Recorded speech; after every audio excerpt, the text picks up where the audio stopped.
देखिए, ये है कि गायत्री से बढ़कर कोई मंत्र है भी नहीं। चारों वेद चारों वेद, छह शास्त्र हो, जितने भी हो। और ये है कि माला जो जप वाला है ना, जप वाला माला दिखाना नहीं है। गोपनीयम प्रयत्ने न गुरुरपि न दर्शयत। गुरु को भी माला का प्रदर्शन नहीं करना है। अपने गुरु को भी माला को जप जप के माले को नहीं दिखाना है। यह देखने से माला का जो तत्व है ना, वह उसका पुण्य, उसका तेज और उसका जो भी माला की शक्ति है वह क्षीण होने लगती है। इसलिए माला प्रयत्न गोपयेत, प्रयत्न पूर्वक उसको गोपित रखना है। इसीलिए जपमाली या गोमुखी की व्यवस्था की गई है। और ये विकास भैया बहुत बढ़िया है कि त्रिकाल संध्या वाले का जो समूह बनाए हैं ना, बहुत बढ़िया है। त्रिकाल संध्या करने के लिए सबको प्रेरित किया जाए। और ब्राह्मण को तो विशेष करके त्रिकाल संध्या ही करना चाहिए, त्रिकाल संध्या करना चाहिए। यदि संभव न हो तो 2 काल करें। ज़्यादा यदि अधिक समस्या है या समयाभाव है और संसारिक वृत्ति प्रवृत्ति में ज़्यादा भागा भागी हैं, समयाभाव हो, तो 1 काल तो अवश्य ही करना चाहिए। जितना हम लोग प्रतिग्रह करते हैं, अनेकों जजमान के पास जाना है, प्रतिग्रह लेना है, और सभी जजमानों के बारे में नहीं जानते हैं कि कैसा धन है, किस प्रकार का धन है, ये पारिश्रमिक है या अन्यायपूर्वक अर्जित किया हुआ धन है, तो ये नहीं जान पाते हैं। और प्रतिग्रह में भी दोष होता है। प्रतिग्रह दोष मिटाने के लिए ही लिया जाता है। जजमानों का जो दोष है, बिना प्रतिग्रह लिए जजमान का दोष समन नहीं होता है। तो उस प्रतिग्रह जन्य दोष के लिए तो संध्या गायत्री करना ही है, अवश्य ही करना है, यही करणीय है। भोजन करें या न करें, भोजन विलंब से मिले तो उससे कोई बात नहीं है, लेकिन विलंब से भी संध्या करें। उसमें दिया है ना कि अगर समय का अतिक्रमण हो जाए तो एक प्रायश्चित का अर्घ दिया जाता है। प्रायश्चितार्घ करके तब गायत्री जप करें। हमारे गुरुजी कहते थे कि बेटा, हम लोग ब्राह्मण हैं, और यदि एक दिन भोजन न मिले तो समझना कि भगवान विष्णु की कृपा हुई है, और उसी दिन एकादशी मान के व्रत कर लेना है, एकादशी मान लेना है उसी दिन। यह बहुत ब्राह्मण के धर्म, ब्राह्मण के गुण, ब्राह्मण के कर्म बहुत कठिन है। और ये जन्मना ब्राह्मण ही कर पाएंगे। दिखावे वाले जो है ना, दिखावे में ब्राह्मण बनेंगे। 1 दिन करेंगे दिखावा, 2 दिन करेंगे, 3 दिन करेंगे, लगातार प्रतिदिन दिनचर्या संभव नहीं है। ये जो ब्राह्मण वर्ण का, ब्राह्मण का जो आचार है, वह सभी से नित्य संभव नहीं है। उसका पाखंड का पोलपट्टी एक दिन खुलना ही खुलना है। तो ब्राह्मण की वृत्ति जो है बहुत कठिन है। इस वृत्ति का निर्वहन करना, संध्या पूजन नहीं करेंगे तो कितने प्रत्यवायों को लेकर हम परलोक गमन करेंगे। इतना प्रत्यवाय का भार हो जाएगा कि चलना मुश्किल होगा। और हम लोग जब कर्मकांड कराते हैं, तब उसमें जब दान कराने लगेंगे ना, सैया, सुपोदनादि पंचपात्र हो, चरण पादुका, जूता, उपाना, छाता आदि का जब दान कराते हैं, तो उसमें लिखा है ना कि संतप्त बालुका से भूदुर्ग संतरण काम इमे चरण चिटिके व इमे उपान हऊ। तो वह मार्ग बहुत क्लेशप्रद हैं। संतप्त, वहाँ के जो मार्ग हैं उसमें बालू हैं और संतप्त हैं, तपते हुए हैं। संतप्त बालुका से कंटक, कांटों भरे हैं। आप भूदुर्ग संतरण का, वह दुर्ग रूप है। वह मार्ग बहुत कठिनता से तय किया जाता है। बहुत कठिनता है उसमें तय करने में। अब समझिए कि विकास जी का लग रहा है कि इंटरनेट नहीं है। तो जब इतने दुर्गमय, कठिनता भरे रास्ते में जब गमन करना है, परलोक की यात्रा, इन प्रत्यवायों का बोझ लेकर कैसे संभव होगा। तो पहले से अपने शरीर को प्रत्यवायों के बोझ से हल्का करते रहना है। किसी प्रकार का प्रत्यवाय न हो और शरीर खाली रहे, किसी प्रकार का बोझ न हो। तो इसीलिए ब्राह्मणों के लिए यह आवश्यक है कि वे त्रिकाल संध्या करें। और बहुत बढ़िया किए विकास जी कि आपने त्रिकाल संध्या करने वाले ब्राह्मणों का जो समूह बनाए हैं, इसके माध्यम से हम एक दूसरे को प्रेरित करेंगे, अन्य लोगों को भी प्रेरित करेंगे संध्या करने के लिए। दूसरी बात यह है कि कुछ तो उसमें अगर कहीं त्रुटि होगी, संध्या विधि में कहीं कमी होगी, तो उसका भी सुधार होगा।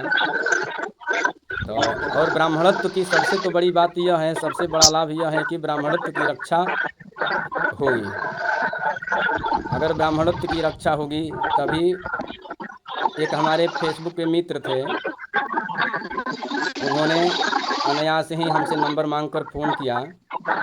उन्होंने कहा, हमसे पूछा कि आप किस वेद से हैं, कौन सा गोत्र है, कौन सा शाखा है आदि। तो बात करने पर बहुत प्रसन्न हुए। एक बात हमको कहे कि यदि ब्राह्मण अपने ब्राह्मणत्व की रक्षा नहीं करेंगे तो फिर हम ही ब्राह्मणों के कुल में कल्कि भगवान का अवतार होने वाला है। कि अगर यदि ब्राह्मणत्व रहेगा नहीं तो कल्कि भगवान कहाँ अवतार लेंगे। तो भगवान को स्थान देने के लिए हमें प्रयास करना है कि हमारे कुल में हमारा कुल पवित्र हो, हमारा कुल नाम धन्य हो, हमारा कुल में हमारी संतति जो हो, गोत्रनो भरतम दातारो निवृतम वेदा संतति बच्चा, वेद को मानने वाले हो, वेद मार्ग को चलने वाले हो। तो हमारा कुल अगर भगवान के अवतार लेने योग्य बनेगा तब तो अवतार लेंगे, नहीं तो अगर भ्रष्ट हो जाएंगे, हमारा कुल ही जब भ्रष्ट हो जाएगा तो फिर किस बात का युद्ध करेंगे, धर्म युद्ध किस बात का करेंगे, किस पर लड़ेंगे। यह सबसे बड़ी बात है। बहुत बढ़िया है, हम विकास जी को धन्यवाद करते हैं। और कुछ भी बात जो होगी फ़ोन पर होगी। ये संध्या पूजन जो है ना, संध्या पूजन या देवाराधन जो है, जब समय उपलब्ध हो, आप देखे होंगे, अगर धारावाहिक देखे होंगे तो धारावाहिक ही सही, लेकिन महाभारत आदि ग्रंथों में लिखा है कि जब महाभारत का युद्ध चल रहा था तो सायंकाल में युद्ध का विराम होता था। तो युद्ध के विराम के उपरांत सभी अपने नित्य कर्म संध्योपासन में लग जाते थे। इसके बाद से एक दूसरे से अपना मिलना जुलना, बातें करना, अपनी रणनीति बनाना आदि क्रिया करते थे। तो वैसे विकट परिस्थिति में भी दोनों पक्षों के, कौरव दल के योद्धा और पांडव दल के योद्धा, ये दोनों दल के योद्धा जो थे सायंकाल या सुबह अपना नित्य कर्म अर्थात संध्योपासन करके ही युद्धरत हुआ करते थे। लेकिन आजकल ऐसी विडंबना है कि हम जिस वृत्ति से अपना जीवन निर्वहन करते हैं, उसी वृत्ति की रक्षा के लिए, यह तो वृत्ति ब्राह्मण की वृत्ति है। अब ब्राह्मणत्व तो रहेगा तभी वृत्ति संभव है। तो हम मूढ़ होकर, व्यामोह में पड़कर, अर्थलोलुपता के वशीभूत होकर संध्या कर्म से प्रमाद कर लेते हैं। और संध्या कर्म से प्रमाद करने के कारण अपने पूर्व सुकृतों का नाश कर लेते हैं स्वयं। विकास जी, ये लिखा है श्रीमद् भागवत जी में कि धुंधकारी स्वयं कहते हैं ना कि यह श्लोक देखिए, हम भूल रहे हैं, ये ब्राह्मणत्व अपने कर्म के कारण ही धुंधकारी ने ब्राह्मणत्व का नाश कर दिया था। तो ब्राह्मणत्व का नाश दूसरा नहीं करेगा, ब्राह्मण स्वयं अपने ब्राह्मणत्व के नाश के कारण बनेंगे। क्षत्रिय जो हैं, क्षत्रिय अपने स्वयं अपने कर्म से क्षत्रियत्व का नाश करेंगे, वैश्य वैश्यत्व का, शूद्र शूद्रत्व का नाश करेंगे। एक बात और कहेंगे, बात करते करते थोड़ा स्मरण आ गया। ये जितने भी ब्राह्मण धर्मभ्रष्ट हुए हैं, ये सभी शूद्र के घर में जन्म लिए हैं। सुन रहे हैं?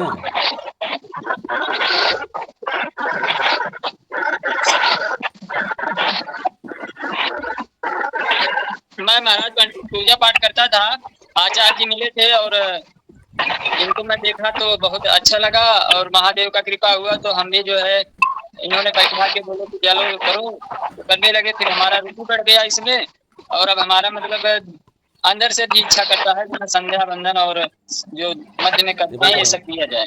ये समझिए कि आपका ब्राह्मणत्व जागृत हो गया है।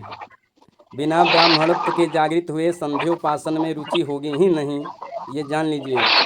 जिनका ब्राह्मणत्व जाग गया वो अपने ब्राह्मणोचित कर्म में स्वयं ही प्रवृत्त हो जाएंगे।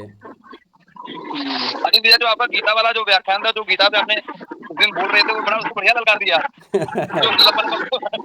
अरे सबसे सबसे बड़ी ये बात है ना कि हमारे सनातनी भाई बंधु जो भी हैं, माता बहनें हैं, ये अपने धर्म ग्रंथ से विमुख हो रहे हैं और इस तरह के उचक्के ऐरे गैरू की व्याख्यान सुनकर समझते हैं कि वही धर्म है। अरे भाई, कम से कम अपने धर्म ग्रंथों को पढ़ लिया करें। गीता प्रेस गोरखपुर ट्रेन में आवाज बिल्कुल नहीं आ रही है, घर घर बहुत हो रहा है। अच्छा, तो सुन लीजिए जो हम अपना आपसे फ्री होके बात करते हैं, घर पहुंचेंगे तो बात करेंगे। अच्छा, घर से बात करेंगे, अभी सुन लीजिए। अभी आपको प्रणाम करते हैं, आपके चरणों में कोट कोट प्रणाम। एक बात सुन लीजिए, एक बात सुन लीजिए, एक बात सुन लीजिए कम से कम। ये जितने भी धर्मभ्रष्ट ब्राह्मण थे, आपका इंटरनेट काम नहीं कर रहा है तो आप ही सुनिए। जितने भी धर्मभ्रष्ट ब्राह्मण थे वे सभी शूद्र के घर में जन्म लिए हैं और शूद्र के घर में जन्म लेकर ब्राह्मण बनने का अब प्रयास कर रहे हैं। जिस समय उनको ब्राह्मणत्व की रक्षा करनी थी उस समय प्रमाद किए और इसके बाद अब जाकर अगर शूद्र कुल में जन्म लेकर ब्राह्मणोचित कर्म करके ब्राह्मण बनने का प्रयास कर रहे हैं।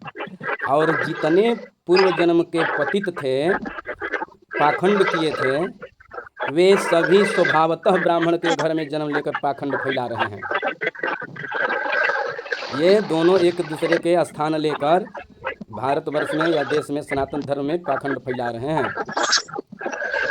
हमारे यहाँ महाराज जी 12 पैसे का एक पुस्तक पढ़ा हुआ था। जब मैं आचार्य जी से मिला उसके बाद मैं अपने घर पे गया तो मैं बोला चलो गायत्री का मैं जाप करूंगा। तो मैं देखता हूँ कि हमारे घर में कोई ऐसा पुस्तक है जिससे मैं गायत्री का जाप कर सकूं।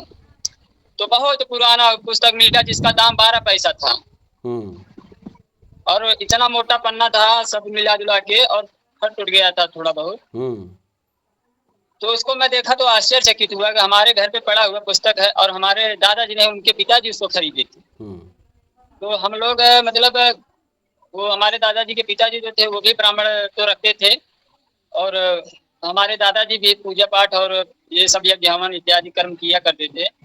बड़े पिताजी भी हैं वो भी करते हैं, हमारे पिताजी भी करते हैं, लेकिन बोलते हैं कि मैं जो है बड़ा यज्ञ करता हूँ, ये छोटा छोटा कथा पूजा हमको नहीं करना है। अगर किसी को भागवत कराना है, सचंडी यज्ञ करना है तो आए, हम वो सब करेंगे। क्योंकि हमारे बड़े पिताजी वो जजमानी वगैरह देखते हैं, बोलते हैं अगर मैं इसमें उतरूंगा तो इनका हानि होने लगेगा। तो ये यहाँ कर रहे हैं तो हम यहाँ नहीं करेंगे गांव में। तो उनका राजस्थान बिहार दूर दूर उनका जजमानी हमारे पिताजी का। और उन्हीं लोगों का शायद वंश परंपरागत जो दोष है हमारे अंदर भी है। जो अच्छे गुण है या दोष है वो तो आता है ना वंश से। नहीं तो वंश से, कुल से तो गुण दोष दोनों आते हैं, लेकिन विशेष करके वंश के गुण आते हैं। दोष तब आएंगे, दोष तो अपने कर्म से आते हैं ना। लिखा है कि दुशीला मातृदोषेन पितृदोषेन मूर्खता, कार्पण्यम वंश दोषेन आत्मदोषा दरिद्रता। तो आचरण खराब हो तो उसमें दूसरे का दोष है, हम इसका व्याख्यान नहीं करेंगे। और पितृदोषेन मूर्खता, पिता यदि मूर्खता करेंगे तो निश्चित ही संतति मूर्ख हो जाएगी। जैसे धृतराष्ट्र मूर्ख था, धनलोभी था, राज्य लोभी था, सत्ता लोलुपता उसके कूट कूट भरा था और राजसत्ता का लाभ जो था, राजसत्ता का लाभ लेने के लिए वह उन्मत्त था, व्याकुल था कि हमारे बाद हमारी संतति को प्राप्त हो। तो संतति वैसे हो गई। और जो त्यागशील थे, धर्मात्मा थे, बहुत विकट परिस्थिति सहकर भी अपने धर्म को पालन करते हुए युद्ध भी लड़ा है। भगवान कहते हैं ना कि सर्वधर्मान परित्यज्य मामेकं शरणं व्रज अहम त्वां सर्व पापेभ्यो मोक्षयिष्यामि मा शुचः। तो सर्वधर्मान परित्यज्य, अब देख रहे हैं धर्मराज युधिष्ठिर और अर्जुन दोनों देख रहे हैं कि विपक्ष में तो हमारे गुरुजन खड़े हैं, हमारे बंधु बांधव हैं, भाई हैं, हमारे पितामह हैं, सभी सगे संबंधी हैं, तो इनका धर्म है। द्रोणाचार्य गुरु थे, गुरु भी विपक्ष में खड़े थे, तो गुरु के प्रति शिष्य धर्म, पितामह के प्रति पौत्र धर्म, अपने भाइयों के प्रति, दुर्योधन आदि भाइयों के प्रति भ्रातृ धर्म, इस तरह के अनेकों धर्म से जूझ रहे थे कि भाई किसका पालन करें। हमारा इधर युद्ध करने की इच्छा नहीं है और युद्ध करेंगे तो ये सब हमारे हाथों ही मारे जाएंगे। तो इन सबों जितने भी संबंध के धर्म हैं, संबंधवाद रूपी धर्म, उन सभी धर्मों को त्यागने के लिए कृष्ण ने कहा कि इन सभी धर्मों को त्याग दो। जब विपक्ष में गुरु खड़े हो गए हैं तो विपक्ष में रहकर युद्ध करना ही तुम्हारा धर्म है। इसीलिए भगवान कृष्ण ने कहा सर्वधर्मान परित्यज। उन्होंने यह नहीं कहा कि पूजा पाठ छोड़ दो, गायत्री जप छोड़ दो, मंदिर जाना छोड़ दो, दान देना छोड़ दो, ये सब नहीं कहा। सर्वधर्मान परित्यज्य। तो वहाँ जो जो भी धर्म बताए हैं, संबंधवाद का धर्म जो है, छोटे कितने छोटे भाई थे तो अनुज के प्रति धर्म, बड़े भाई जो दुर्योधन बड़ा भाई था तो बड़े भाई के प्रति अनुज अनुसार धर्म, गुरुजन के प्रति शिष्य धर्म, पितामह के प्रति पौत्र, इस तरह के सारे धर्मों को, जितने धर्म में उहा फू में पढ़े थे कि हम क्या करें क्या न करें, इसीलिए भगवान कृष्ण ने कहा कि सर्वधर्मान परित्यज। तो इसीलिए इसी तरह ब्राह्मणों के लिए है कि सब करते रहें। कहा है ना कि सब कुछ छोड़कर संध्या गायत्री करें। तो सब कुछ छोड़कर मतलब जो समय आ रहा है तो उस समय काल के लिए सभी से उपरत होकर अपना ब्राह्मणत्व की रक्षा के लिए संध्या गायत्री करें, तब और काम करें। तो यहाँ भी कितने बजे से संध्या करना चाहिए? हाँ, ये संध्या का जो है अपने अपने कुल परंपरा के अनुसार जो है, ब्रह्मकाल में जगना है, यह निश्चित है कि ब्रह्मकाल में जगना है। शौचाचार आदि से निवृत्त होकर संध्योपासन करना है। तो लिखा है प्रातः काल की संध्या के लिए लिखा है कि उत्तमा तारकोपेता, उत्तम संध्या तारा रहित, तभी सूर्योदय न हो, तारा दिख रहे हो तो श्रेष्ठ है। मध्यमा लुप्त तारका, मध्यम प्रकार का, मध्यम श्रेणी का है कि तारा लुप्त हो गया, यानी कि अरुणोदय काल प्रारंभ होगा, थोड़े देर में कुछ समय में सूर्योदय होगा। तो मध्यमा लुप्त तारका। अधमा सूर्य सहिता, सूर्य के उदय होने के बाद से अधम श्रेणी। अधम का मतलब कि पाप नहीं है, उसका जो फल है थोड़ा सा न्यून होगा।